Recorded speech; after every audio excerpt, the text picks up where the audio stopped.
우리 함께 인사하시죠. 할렐루야. 고맙습니다. 잘 오셨습니다. 사람이 길을 잃었을 때에 가야 할 방향을 제시해주는 도구가 나침판이죠. 그런데 그 나침판은 때로 사람에게 있어서 단순히 방향을 가르쳐주는 도구가 아닌 생명을 살리는 가장 귀한 도구가 될 수도 있다는 것을 우리가 압니다. 우리가 신앙생활함에 있어서도 길잡이가 되는 나침판이 있어야 돼요. 저와 여러분에게 살아가는 삶의 자리에서 나침판이 우리 하나님이 되시기를 주님의 이름으로 축복합니다. 신앙생활이라고 하는 것은요, 그저 하나님께 나의 존재를 드러내는 그런 단순한 종교 활동이 아니에요. 성도의 삶은 하나님께 나를 맞추어가는 삶이에요. 날마다 조금씩 나를 다듬는 것이에요. 내려놓아야 할 것은 내려놓는, 또 버려야 할 것은 버리는 그 삶이 성도의 삶이에요. 오늘도 삶의 자리에서 하나님께 방향을 맞추시는 저와 여러분이기를 축복합니다. 하나님이 저와 여러분의 삶에 나침판 되심을 잊지 마시고 오직 하나님만을 붙드시고 그 하나님과 동행하는 여러분이기를 축복합니다. 바울 사도는 로마서 12장 1절과 2절에서 하나님께 맞춘 성도의 삶이 무엇인지를 세 가지로 말하고 있어요. 1절 말씀을 보면은요, 너희 몸을 하나님이 기뻐하시는 거룩한 산 제물로 드리라. 아멘.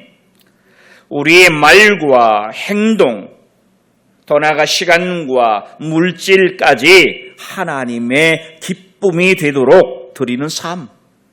그것이 바울 사도가 우리에게 가르쳐주고 있는 산 제물된 삶이에요. 예배의 자리뿐 아니라 삶의 자리에서도 영적으로 하나님과 교제하는 삶의 예배가 우리에게 있기를 부탁드립니다. 또한 두 번째로는 2절 상반절에 보니까 너희는 이 세대를 본받지 말라 이렇게 말하고 있어요. 세상의 틀을 거부하는 삶이에요. 자기중심적 삶이 아닌 말씀이 기준이 되는 삶이에요. 그리고 세 번째로는 2절 중반절에 보니까 이렇게 말해요. 오직 마음을 새롭게 함으로 변화를 받아. 아멘. 변화되는 삶이에요. 성령의 인도하심에 순종하시기를 부탁합니다. 그리할 때에 우리는 성령의 이끄신 가운데 우리의 성품과 우리의 습관이 점점 예수님을 닮아가게 될 줄 믿습니다. 그것이 하나님께 맞추는 삶의 모습이에요. 문제는 어떻게 내 삶의 방향을 하나님께 일치시키느냐죠. 하나님께 내 삶을 맞추느냐는 것이에요. 오늘 말씀이 기준이 된다고 그랬어요. 말씀이 내 삶의 기준이 된다고 그랬어요. 말씀을 가까이 하시기를 부탁합니다. 날마다 말씀을 읽고 묵상하세요. 그 말씀이 주시는 가르침을 깨닫기 위해 하나님과 기도로 만나시기를 부탁합니다. 그러니까 성도의 삶의 두 축은 말씀과 기도예요. 말씀을 읽고 그 말씀이 주시는 의미를 우리는 기도를 통해 깨달아야만 돼요. 그리고 성도의 교제가 있어야 돼요. 하나님과의 교제뿐만 아니라 성도의 교제예요. 성도의 삶을 통해서 내 삶을 돌아보게 되는 것이에요. 내 삶을 또한 맞추기를 애쓰는 것이에요. 그래서 서로 돌아보아 격려하는 믿음의 선함이 있기를 주의 이름으로 축복합니다.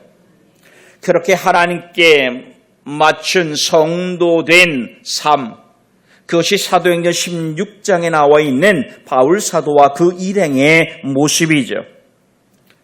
사도행전 16장에는 바울 사도의 선교 여정의 한 부분이 기록되어 있어요. 아시는 것처럼 바울 사도는 선교의 열정을 아시아로 향하길 원했어요. 그런데 하나님이 성령을 통해 이것을 막으시고 있죠. 아시아를 향한 복음의 그 선교 열정을 하나님은 막으시고 9절 말씀을 보니까 마게도냐 사람의 환상을 보여주심으로 복음의 방향을 유럽으로 돌리시고 있어요. 밤에 환상이 바울에게 보이니 마게도냐 사람 하나가 서서 그에게 청하여 이르되 마게도냐로 건너와서 우리를 도우라. 참으로 놀라운 것은요, 9절 이후에 나오는 이 말씀이에요. 10절로 12절 상반절의 말씀을 같이 한번 읽어봅니다. 바울이 그 환상을 보았을 때 우리가 곧 마게도냐로 떠나기를 힘쓰니 이는 하나님이 저 사람들에게 복음을 전하라고 우리를 부르신 줄로 인정함이러라. 우리가 드로아에서 배로 떠나 사모드라게로 직항하여 이튿날 네아폴리로 가고 거기서 빌립보에 이르니. 아멘. 놀랍게도 바울 사도는 자기의 그 선교의 의지를 내려놓고 있어요. 그리고 하나님의 그 계시에 순종하고 있다는 것이에요. 그가 얼마나 하나님 말씀을 붙들었고 얼마나 하나님께 기도했는지를 이 말씀을 통해 깨닫게 되지요. 여러분, 내 삶의 방향의 전환은 내 의지로 되는 것이 아니에요. 성령의 이끄심이 이것을 가능케 함을 믿으시길 부탁합니다. 내 의지와 내 자아가 꺾이는 것은요, 절대 내 노력만 가지고 되지 않아요. 많은 사람들이 여기서 넘어져요. 내 능력이라는 것이에요. 내 힘이라는 것이에요. 그런데 여러분, 삶의 자리에서 내 힘, 내 능력을 자랑하는 사람은요, 절대 겸손할 수 없어요. 하나님은 겸손한 자를 세우세요. 오늘 저와 여러분의 삶이 조금 더 낮은 자리로 가기를 기뻐하시길 부탁합니다. 나를 낮추고 남을 높이는 삶이 저와 여러분에게 있기를 주님의 이름으로 부탁드리겠습니다. 바울 사도는 이 계시에 주저하지 않고 순종해요. 그의 발걸음을 빌립보로 향하고 있어요. 당시 빌립보는 로마의 직할 식민지였어요. 아주 중요한 상업 도시였습니다. 놀랍게도 하나님 복음을 더 빨리 또 더 멀리 전할 수 있는 전략적인 장소로 이 빌립보를 택하신 거예요. 빌립보에 도착한 바울 사도와 그 일행을 보십시오. 13절에 첫 안식일에 강가로 나가 모여있는 한 무리의 여자들에게 복음을 전하고 있습니다. 지금 그들은 아마 기도하러 갔을 거예요. 회당이었기에 일반적인 습관처럼 그렇게 강가로 나갔던 것이지요.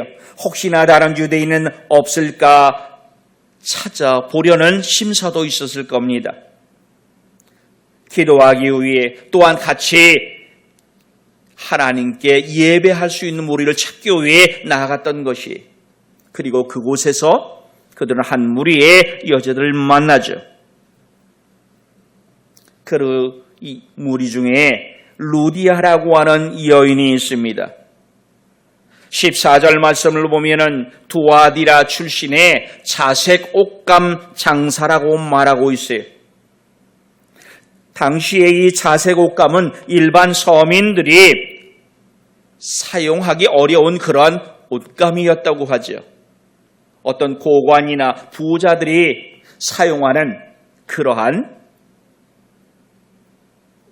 그러기 때문에 오늘날 성경학자들은 루디아의 삶도 나름대로 경제적으로는 부유한 삶을, 심지어 어떤 이는 성공한, 오늘로 말하면 사업가였다라고 말하기도 해요.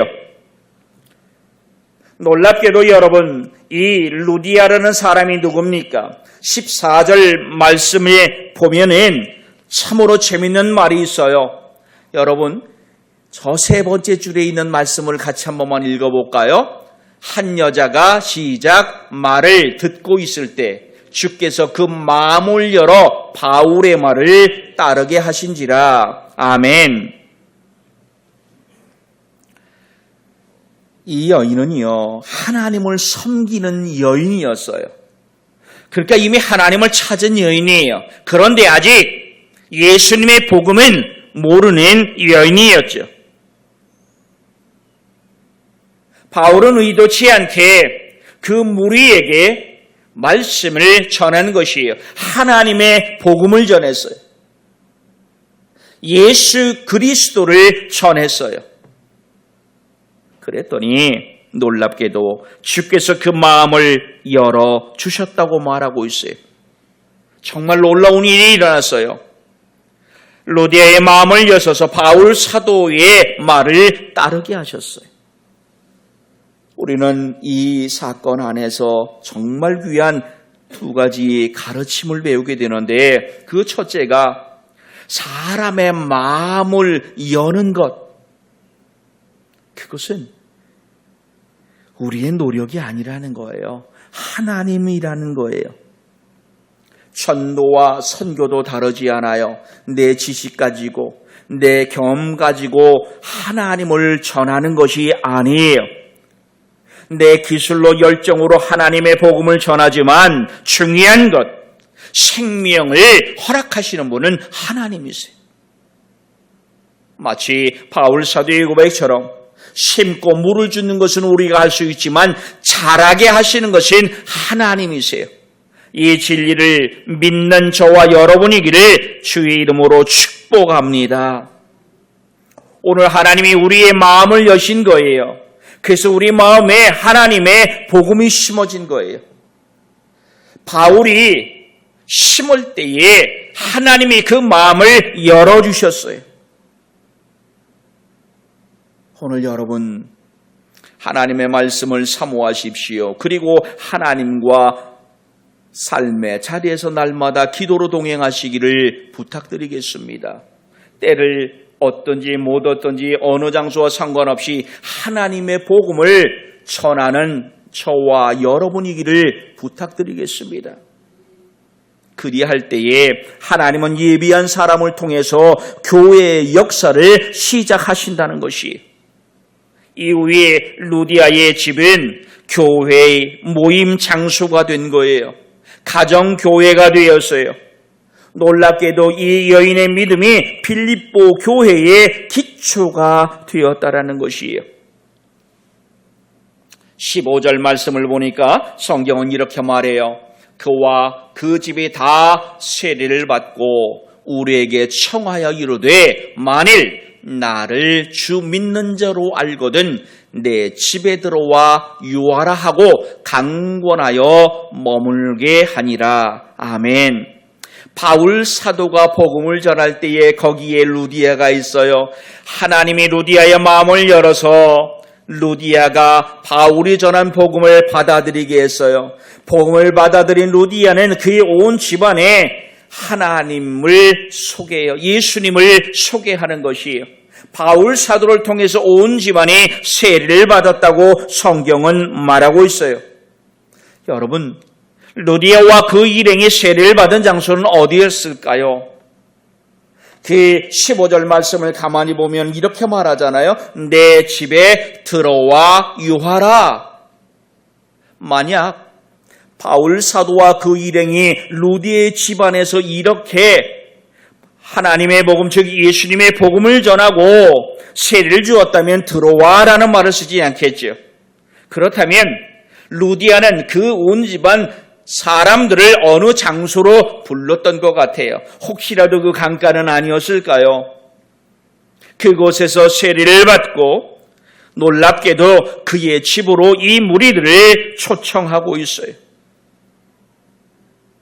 복음이 이렇게 한 사람의 마음에서 시작이 되어 공동체로 커져가는 것이에요.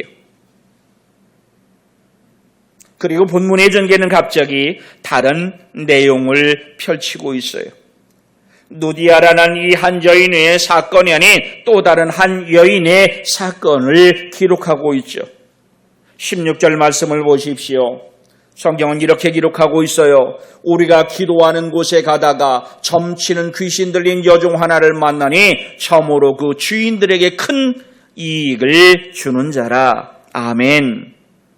기도하러 가는 곳이 어디였을까요? 바로 그 강가였겠죠. 그곳으로 가다가 귀신 들려 점치는 한 여종을 만나고 있습니다. 여러분, 본문에서 이 여인의 삶이 참으로 기구하다는 것 어디에서 찾게 될까요? 귀신 들렸다는 것이 아니죠. 이 여종은요, 귀신에게 사로잡힌 불행한 삶을 사는 것뿐만이 아니라 심지어 사람들에게도 매임을 당하고 있다라고 하는 이 사실입니다. 더 놀라운 것은 이 여종, 귀신 들린 여종의 주인이 한 사람이 아니라는 것이에요. 주인들이라고 말해요. 참으로 약한 한 여인을 힘 있는 자들은 불쌍히 여기고 치유를 위해 쓰는 것이 아니라 자기들의 이익을 채우기 위해 이 약함을 이용하고 있다는 것이에요. 자기들의 이윤만을 찾기에 급급하고 있다는 것이죠. 이 모습을 통해서 혹시라도 우리는 강자에게는 절대적으로 허리를 숙이면서 약자를 향해서는 힘주는 내 모습을 하는 일을 살펴보는 아침이기를 부탁드리겠습니다. 이 여종이 바울 사도를 따라오면서 외치는 내용이 17절에 나와요. 17절도 한번 같이 봅니다. 그가 바울과 우리를 따라와 소리질러 이르되 이 사람들은 지극히 높은 하나님의 종으로서 구원의 길을 너희에게 전하는 자라. 아멘. 귀신 들린 여종이 빌립보에 있는 사람들에게 바울 사도 일행을 소개하고 있어요. 지극히 높은 하나님의 종이라고 말해요. 그 지극히 높은 하나님의 복음을 전하는 자들이라는 것이 너희의 구원을 위하여 이들이 여기에 왔다고 말하고 있어요. 여러분, 누군가 내가 복음을 전할 때에 나를 지지해 주는 사람이 있다면 얼마나 힘이 될까요? 그런데요, 18절을 보니까요, 바울 사도는 오히려 이 여종의 외침에 괴로워했대요. 보통 괴로운 것이 아니라 심히 괴로워했다고 말해요. 바울이 심히 괴로워하여 돌이켜라고 말하고 있어요. 여러 날을 이렇게 한 것이에요. 그래서 그 여인이 아니에요. 그 귀신에게 이르되, 같이 읽습니다. 시작. 예수 그리스도의 이름으로 내가 네게 명하노니 그에게서 나오라. 아멘. 귀신이 즉시 나왔다라고 말해요. 바울 사도가 왜 심히 괴로워했을까요? 이것은 육체적으로 아파하는 것뿐만 아니라 심적으로도 고통스러워하는 단어예요. 그게 심히 괴로워했다는 이 말의 심이라고 하는 말은 영과 육이 지금 아픈 거예요. 이 여종의 외침이 바울에게 힘이 되기는커녕 왜 심히 고통이 되었을까요?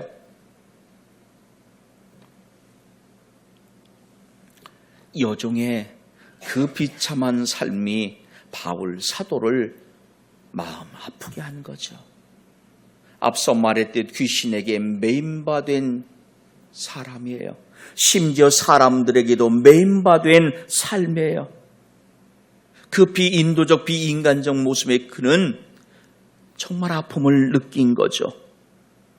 또 하나 아파했던 본질적인 또 다른 이유를 찾는다면 그것은 영적인 아픔입니다. 놀랍게도 이 여인의 외침은, 이 여종의 외침은 바울 사도의 전도에 조금도 도움이 되지는 않았어요. 처음에는 사람들의 관심을 끌 수 있었겠지만 조금 지나면 그 관심은 여러 날이라고 말했잖아요. 바울 사도 일행이 아닌 이 여종에게 시선이 집중되었을 거예요. 또 하나 여기에는 사탄마귀의 놀라운 계략이 숨어 있어요. 미혹함이 숨어 있어요. 지금 바울 사도 일행을 알아보는 것은 귀신 들린 여종의 귀신이 알아본 것이에요. 마치 예수님이 사역할 때에 귀신들이 예수를 알아본 것과 다르지 않아요. 결국 이 이면에는 무엇이 있어요? 하나님의 세움받음으로 하나님의 복음, 예수님의 복음을 전하는 바울 사도와 그를 알아보는 이 여종은 동급인 거예요. 결국 귀신은 하나님과 동급인 거예요. 여러분, 사탄은 이렇게 우리를 교묘히 미혹하고 있어요. 절대적으로 있어서는 안 될, 미혹당해서는 안 될 그 모습이 본문에 있어요. 여러분, 우리가 삶의 자자 만나는 사람들이 하나님을 이야기한다고, 예수 그리스도를 이야기한다고 그가 복음을 전한 자가 아니에요. 앞에 말했듯이 하나님과 방향을 같이 해야 돼요. 성령의 이끄심에 순종해야 돼요. 그래서 우리에게는 삶의 지혜가 있어야 돼요. 이것을 놓고 기도하시길 부탁합니다. 전하는 자의 그 말이 진리인지 아닌지, 하나님을 드러내는지 자기를 드러내는지, 또한 우리를 돌아보는 삶의 길을 부탁합니다. 그리고 그 아픔 가운데에 바울 사도는 여종이 아닌 귀신에게 말합니다. 예수 그리스도의 이름으로 명하노니 그에게서 나오라. 아멘. 하나님이 우리에게 주신 능력이에요. 예수님이 우리에게 주신 은혜예요. 예수님에게 이런 권능이 있었어요. 그 권능을 예수님의 제자들에게 부여하셨어요. 오늘도 우리에게 부여하세요. 때로는 나를 향해서 이 귀한 예수 우리의 능력을 선포하시길 축원합니다. 때로는 세상을 향해 예수 그리스도께서 부여하신 이 능력을 선언하시기를 축복합니다. 예수 그리스도의 이름으로 명하노니 그에게서 나오라. 아멘. 귀신이 그 즉시 이 여종에게서 나왔어요. 여종의 자유를 얻었어요. 정말 바울 사도는 좋은 일을 한 거예요. 한 여종의 삶, 한 여인의 삶을 바꿔놓은 거죠. 앞에서는 루디아의 삶을 바꿨던 이 바울 사도가 오늘 이 시간에는 여종의 삶을 바꿔놓았어요. 억압됐던 이 여인이 죄에서 해방됐어요. 귀신에게서 해방됐어요. 그런데 여기에 문제가 생겨요. 19절을 보니까 이렇게 말합니다. 여종의 주인들은 자기 수익의 소망이 끊어진 것을 보고 바울과 실라를 붙잡아 장터로 관리들에게 끌어갔다가, 아멘. 여기서 말하는 장터는 조그만 시장터를 말하는 게 아니에요. 중앙 광장을 말해요. 여기에서 모든 사람들이 모여 말씀을 듣기도 했대요. 재판도 여기서 이루어지기도 했다는 거죠. 그 아고라라는 것은 아주 큰, 그 마을의 가장 큰 공터예요.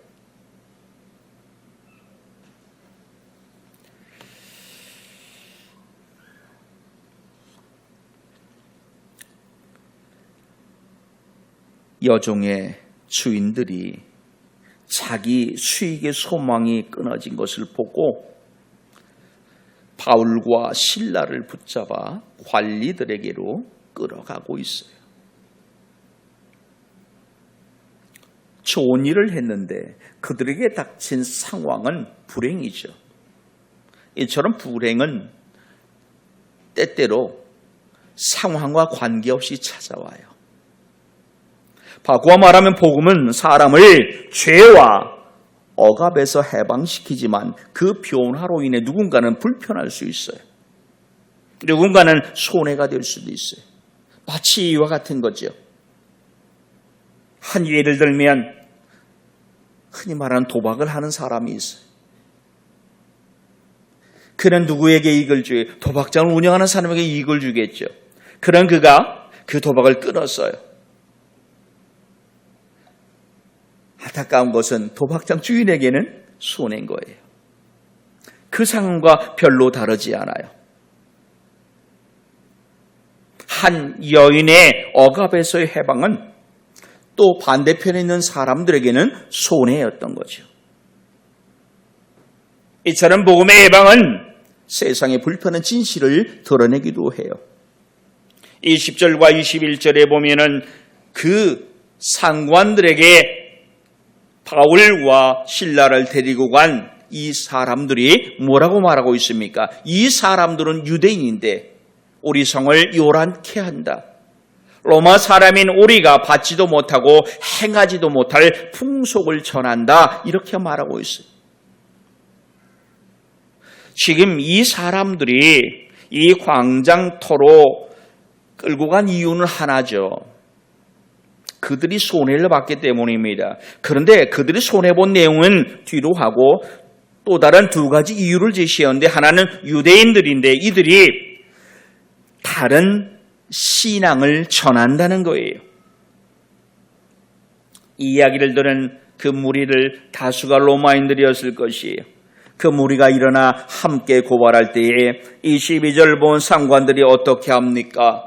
무리가 일제히 일어나 고발하니 상관들이 옷을 찢어벗기고 매로 치라. 우리가 잘 아는 것처럼 유대인들이 매를 들어 칠 때는 40에서 함나 가만 매라는 것을 우리가 알고 있죠. 그런데 당시 로마의 태형은 그렇지를 않았대요. 굉장히 잔인했다고 해요. 옷을 벗기고 그리고 매질을 했대요. 더 놀라운 것은 주관하는 사람이 멈추려 할 때까지 그 매를 멈추지 않았다는 것이에요. 얼마나 심한 고통이 바울과 그 일행에게 있었을까. 후에 바울 사도는 이 간증을 이야기하는 것을 우리가 알아요. 그렇게 많이 친 후에 어떻게 합니까? 옥에가 두고 간수에게 든든히 지키라. 자, 23절 한 번만 더 같이 읽어보겠습니다. 많이 친 후에. 아멘. 로마인들은 바울 사도와 실라를 감옥에 가두었어요. 그리고 발에 착고까지 채워 고통스럽게 합니다. 착고라는 것은 여러분이 잘 아실 거예요.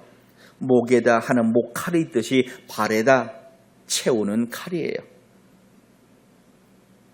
그러니까 두 나무판을 연결하는 거잖아요. 그죠? 발목에다 껴놓으면 벌릴 수도 없고 오므릴 수도 없는 상태니 얼마나 힘들었겠습니까? 이상의 이야기, 바울 사도 일행에게 보인 루디아의 환대, 또한 바울 사도가 귀신 들린 여종에게서 귀신을 쫓아낸 이 두 사건, 여러분 우리는 이 사건에서 우리를 향하신 하나님의 은혜가 얼마나 깊은지 크고 놀라운지를 깨닫게 돼요. 또한 복음의 능력이 어떠한지를 가르쳐주고 있어요. 복음은 사람의 마음을 움직여요.